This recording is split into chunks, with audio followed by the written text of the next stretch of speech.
Tonight, what will the Scottish budget do for your wallet? We look ahead to what we can expect tomorrow when the Finance Secretary sets out the government's tax and spending plans. Also making the headlines, Iranians living in Scotland scramble to contact their loved ones back home as protests continue. For me personally, hell. to sum it up in one word, I haven't been able to contact any of my family. A train attacker who launched a vicious assault on a stranger just 10 minutes after boarding is jailed. Thomas Craig had been taking drugs and drinking for 6 hours. And is this the best save ever seen in Scottish football? Craig Gordon's dramatic stop ensured Hearts' 3-point lead at the top of the Premiership. I'm Kellyanne Woodland. This is the STV News at 6.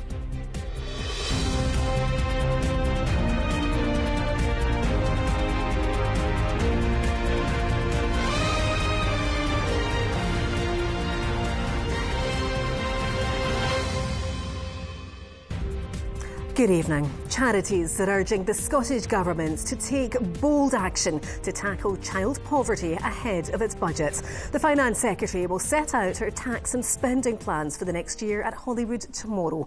Campaigners want to see the Scottish Child Payment increased to £40 per week. Here's our political correspondent, Ewan Petrie. He went to bed and bumped his head and couldn't get up in the morning. This Stay, Play and Learn session offers parents a chance to take some time out. It also provides help for families to access benefits or find a job. They do what they can to support you as well, like even if it comes to like work or anything like that, they can give you like advice, or they can, whatever comes up, they can help. The girls were just talking about what I want to do when I go back to work, and just making friends and having a bit of confidence back for realising you're not just a mum, you do have a life. The UK government's decision to scrap the two-child benefit cap has freed up more than £100 million for the Scottish Government, which had planned to mitigate its impact.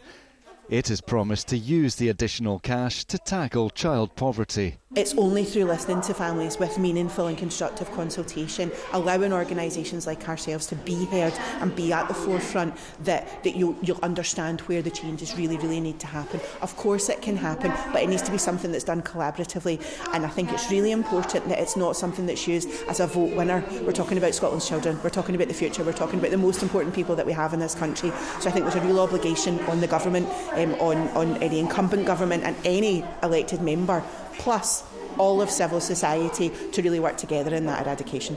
Charities want to see promises turned into bold action in tomorrow's budget. That for us would look like increasing the Scottish Child Payment to £40 a week.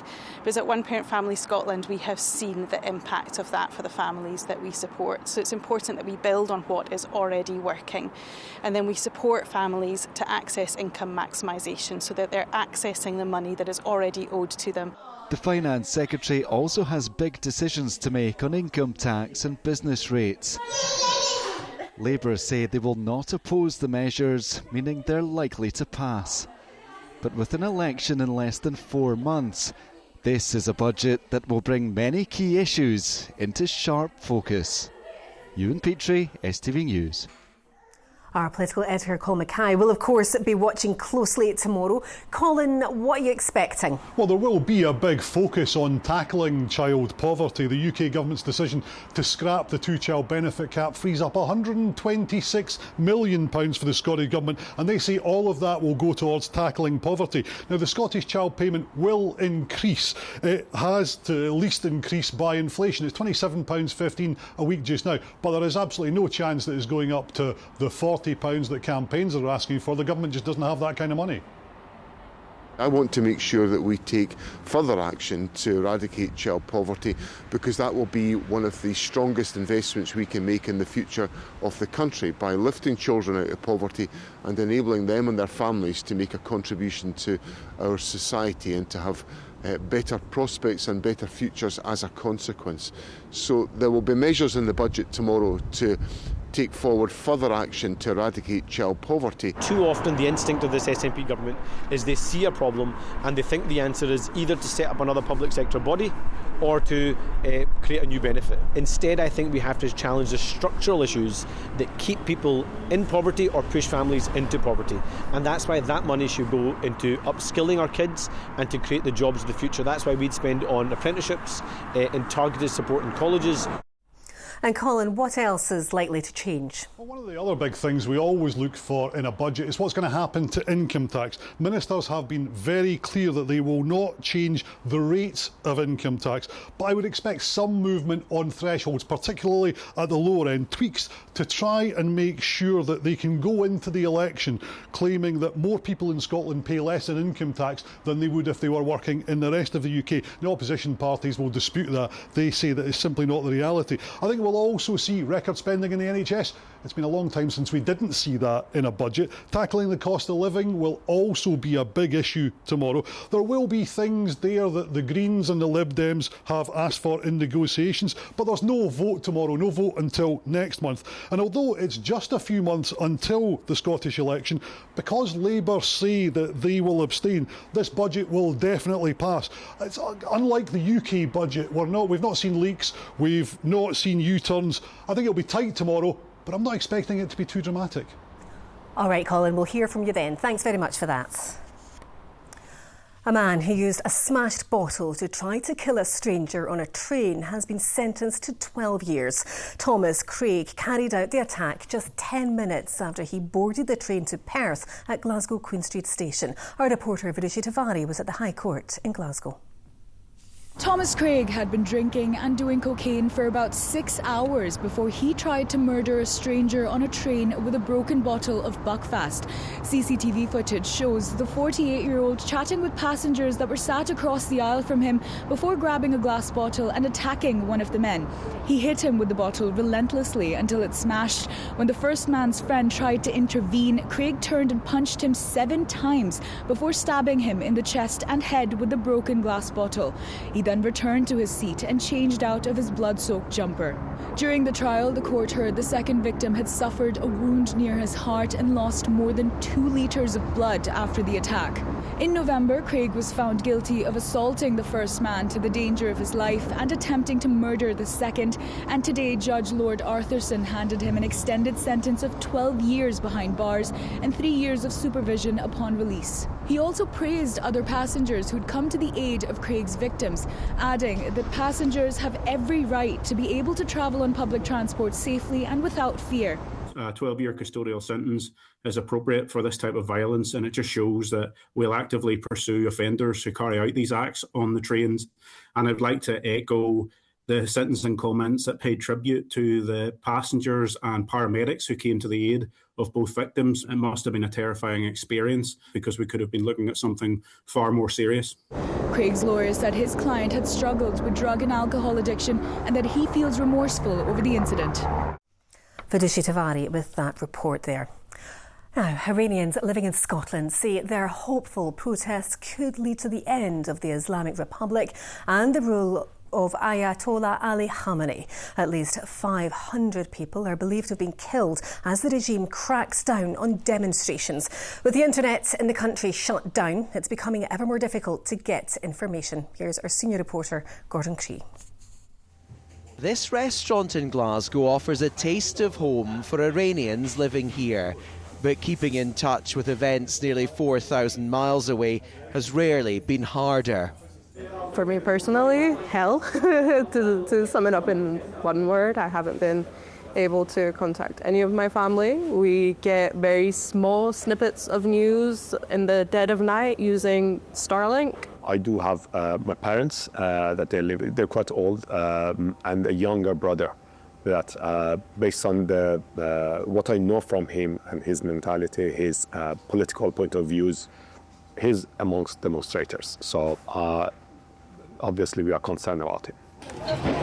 With international media unable to report from the country, snatched videos from mobile phones are the only insights into what's happening. The videos are quite distressing. You have bodies piled on bodies, you have people injured, you hear screaming. But then on the other side, you see hundreds and thousands of people, the masses, just taking over streets, taking over cities, storming the capital, screaming for what they want. There has been quite a lot of demonstration. There has been quite a lot of waves. This time is different for several reasons. We do have an economic crisis as well at the same time. We do have currently the scale of demonstration based on what we know right now is much, much bigger. We know what we want. We want Khamenei and the Islamic Republic to leave Iran. We want to see a secular democracy for Iran. We want people to have freedom of speech, to be able to vote for who they want. They have freedom of religion, freedom of being whoever they want to be.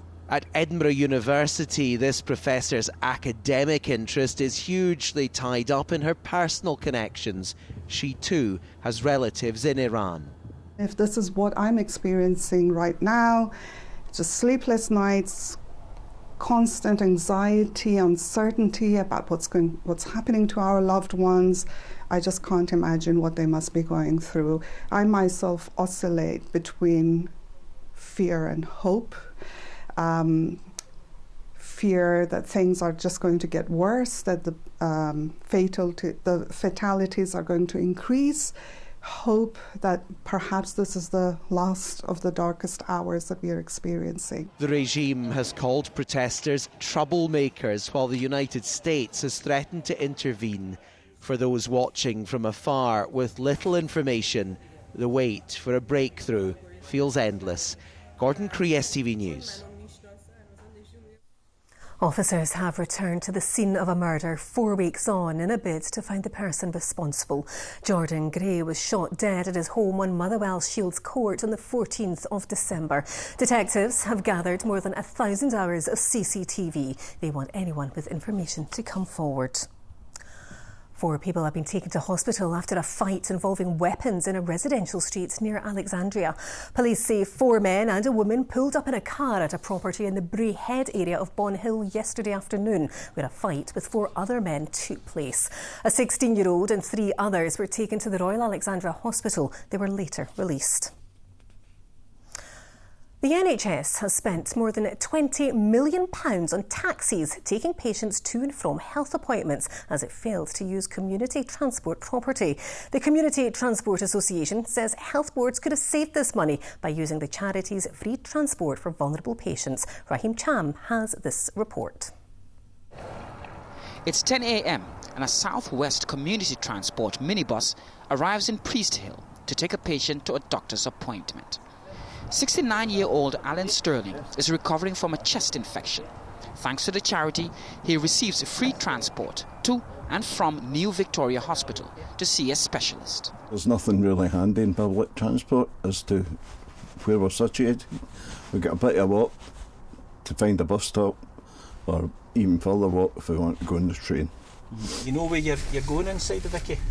The Community Transport Association says services like this one are vital for patients. But a new report by the charity shows NHS boards in Scotland spent more than £20.6 million on taxis over 5 years, bypassing free transport opportunities.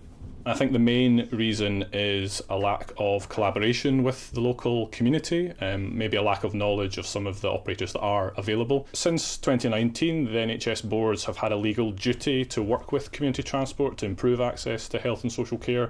So as the Community Transport Association, we are looking to work with the NHS to support them to have those conversations with local people and communities. Across Scotland, community transport charities deliver at least 500,000 journeys every year. But they say the growing demand and shortage of volunteers puts the service under pressure. There are occasions where we have to refuse people because we just don't have volunteers available to take them, and that's the hardest thing for the staff here to deal with, is to say, well, no. We have volunteers who will give up their time off if we know that it's somebody who is isolated, who has no other way of getting there. It's been known for some of the staff to actually go and take them. It really is a lifesaver, because there's 2 or 3 of the cancer patients have said to me, you know, if I wasn't able to get this lift, I'd spend 2 or 3 hours on a bus and I just wouldn't go. Through a Freedom of Information request, it shows that most of the NHS boards are not complying with their legal duty to work with community transport providers. Only 5 are delivering community benefits. and just 2 are working with community transport providers, and none have published their annual reports. More alarmingly, some are totally unaware of the law altogether. The Scottish Government says health boards should consider patient transport needs when they plan and deliver services. Meanwhile, NHS Greater Glasgow and Clyde say they are exploring ways to improve patient transport. For patients like Alan, charities say better coordination could save millions and ensure no one misses vital health care because they can't get there. Raheem Cham, STV News, Glasgow. OK, sport now with Rahman, and plenty coming up. Absolutely. We've got the latest transfer news at Rangers, a wonder save from Hearts goalkeeper Craig Gordon, and some rugby too.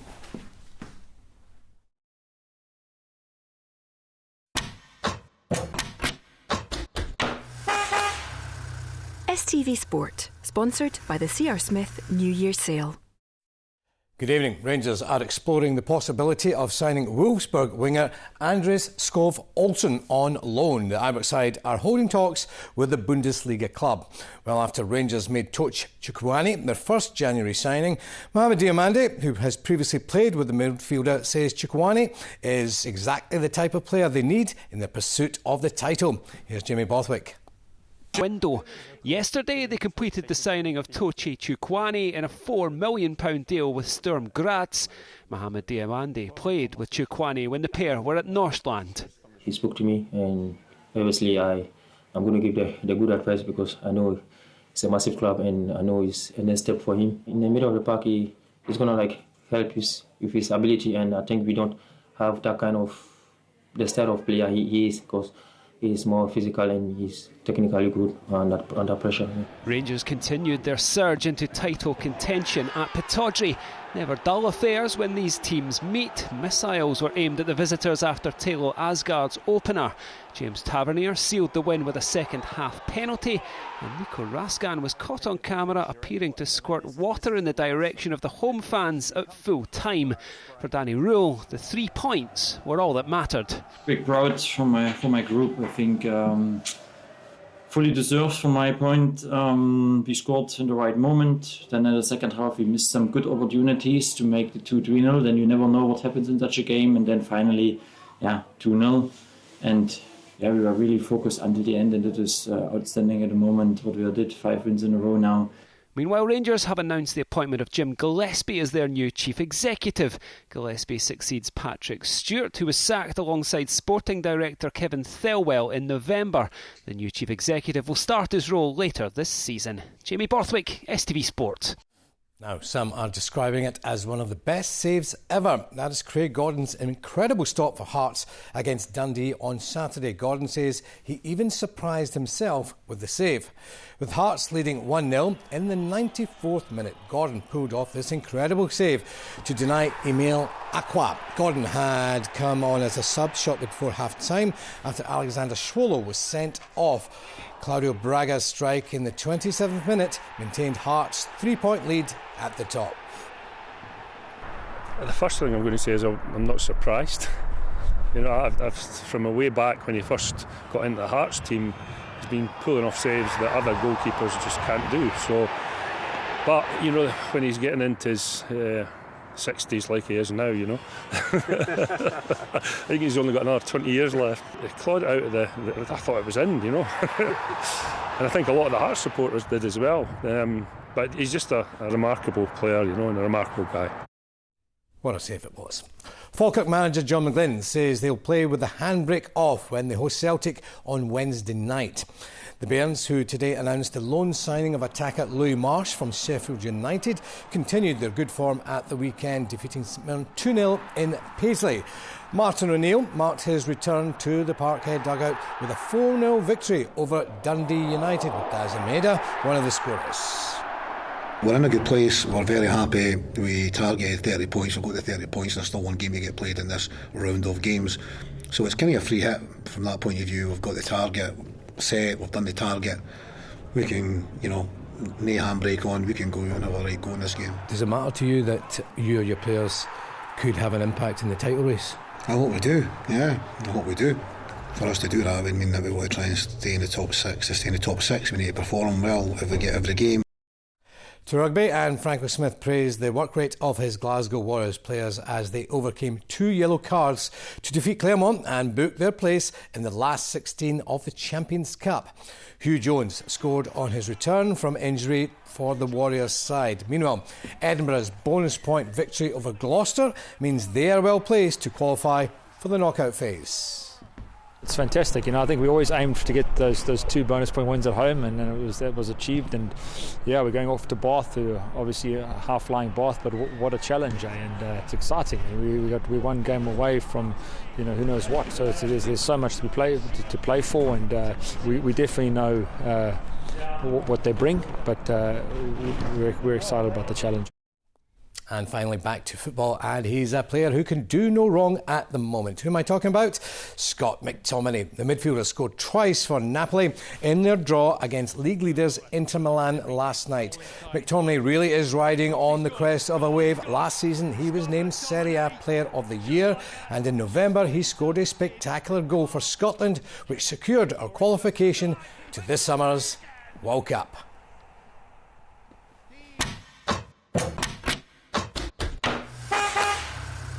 STV Sport, sponsored by the C.R. Smith New Year Sale. Do you know, I don't know what they're feeding Scott McTominay in Italy, but I think I better get on it, or maybe not. That's all the sport tonight. Thanks, Ravan. See you tomorrow. All right, well, Sean will be here in just a moment with the forecast. But first, the weather is continuing to be a challenge in the north. After more than a week of snow and ice, many parts of the north are now facing floods. And there's a new yellow warning for ice. Gráinne Grehan reports. This is the severe flooding that forced the road to close and threatened people's homes in Aberdeenshire. Last night, heavy rainfall and melting snow caused new problems in Lower Deeside, with many fearing for their properties and cars. This is the worst it's ever been. I've been here for over 40 years, and to be quite honest, I've never seen it like this. The trouble was the field behind was full of snow, and it melted quickly, and obviously everything else with the rain filled it up. The water came right from the top, didn't it? Behind. You could see the field coming. Instead of just the puddle that you've got in there, it was right up and over the field. After more than a week of snow and ice, the thaw is now causing further disruption. In Longside in Aberdeenshire, volunteers work to save properties from rising water that burst through last night. Some of our guys have had to travel a fair bit of distance just to get sandbags to help stop water getting to people's homes. So we had guys with pumps, working with farmers as well. And it's amazing, these sort of events, especially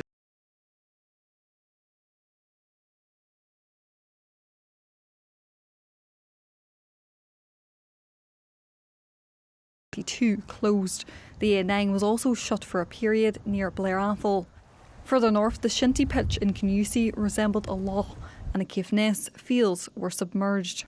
15 flood warnings remain in place across the country tonight. From Monday on into Tuesday, as the temperature rise, there will be some surface water and river flood risk from a combination of this rainfall and snowmelt. And this will probably mainly impact the transport network there. Tonight, a new yellow warning for ice comes into effect until 10 a.m. tomorrow morning. Gráinne Grehan, STV News.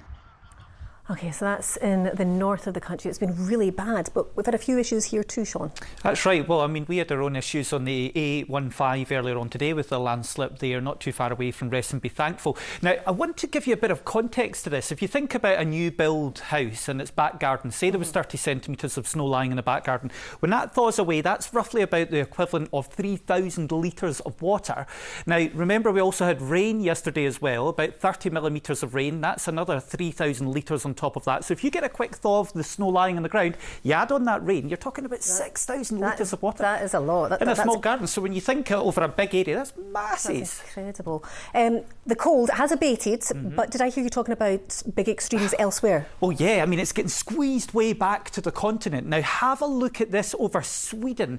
The temperature just the other night, this puts our temperatures into context last week, -43. Let's skip over the Arctic and head to Alaska. The other day they had temperatures of minus 45, and in Deadhorse, just in the very north of Alaska, they had such strong winds. They had a wind chill of minus 70.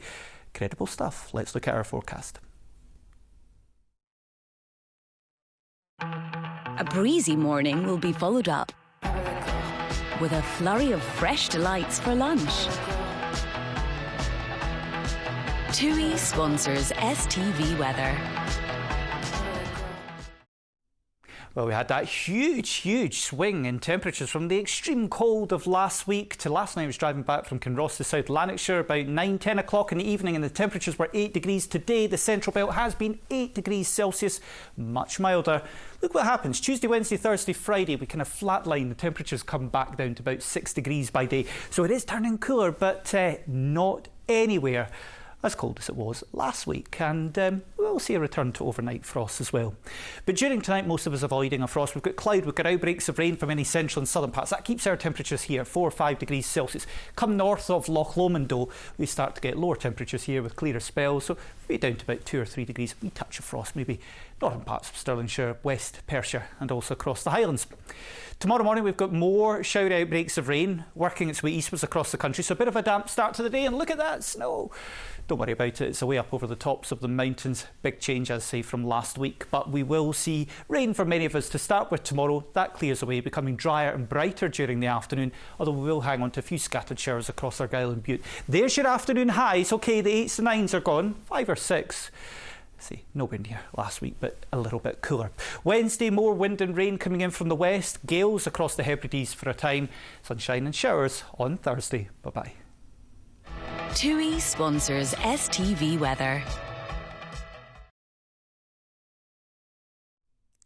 And that is all for now, but I'll be back with your late news, and Colin will bring you Scotland Tonight straight after. But from all of us here, enjoy the rest of your evening, and we'll see you later. Bye-bye.